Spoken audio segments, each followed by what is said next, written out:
तपास जो आहे तो सुरू आहे। कोल्हापूरच्या नंतर नागपूरमध्ये प्रशांत कोरटकरच्या विरोधात गुन्हा दाखल करण्यात आलेला आहे आणि आता राजकीय प्रतिक्रिया सुद्धा येऊ लागलेल्या आहेत। प्रशांत कोरटकर याच्यावर राजकीय प्रतिक्रिया सुद्धा येत आहेत। प्रशांत कोरटकरची पत्नी पल्लवी कोरटकर सध्या नागपूरच्या बेलतरडी पोलीस ठाण्यामध्ये पोहोचलेली आहे तक्रार दाखल करण्यासाठी। पुन्हा एकदा जाऊयात, गजानन उमाटे आमचे प्रतिनिधी आमच्या सोबत आहेत। गजानन, नेमकं काय घडतंय?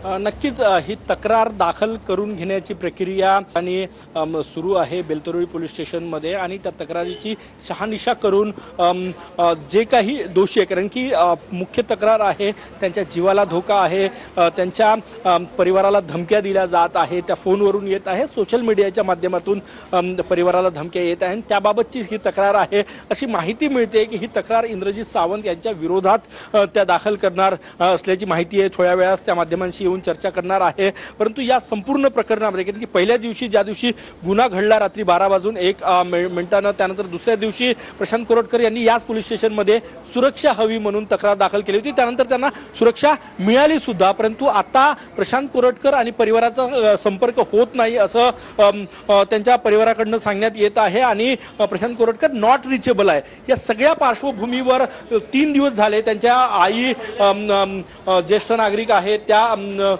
घरी आहे, त्यांची मुलगी आहे आणि त्या पल्लवी कोरटकर स्वतः तिन्ही महिला घरी आहे आणि त्यांना धमकी येत असल्याची माहिती आहे।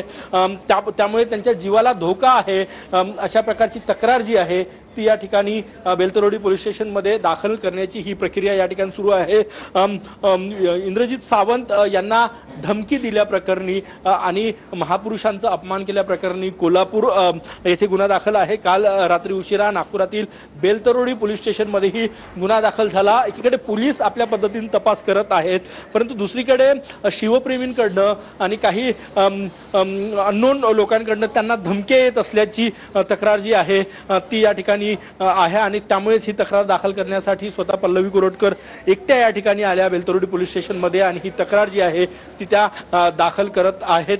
या ठिकाणी ही तक्रार दाखल केल्यानंतर त्यांच्याकडनं बेलतरोडी पोलिसांकडनं सगळी डिटेल घेतली जाणार आहे की कोण कोण धमकी येते, कुठल्या कुठल्या नंबर। नक्कीच धन्यवाद गजानन दिलेल्या सविस्तर माहितीसाठी। अपडेट सातत्याने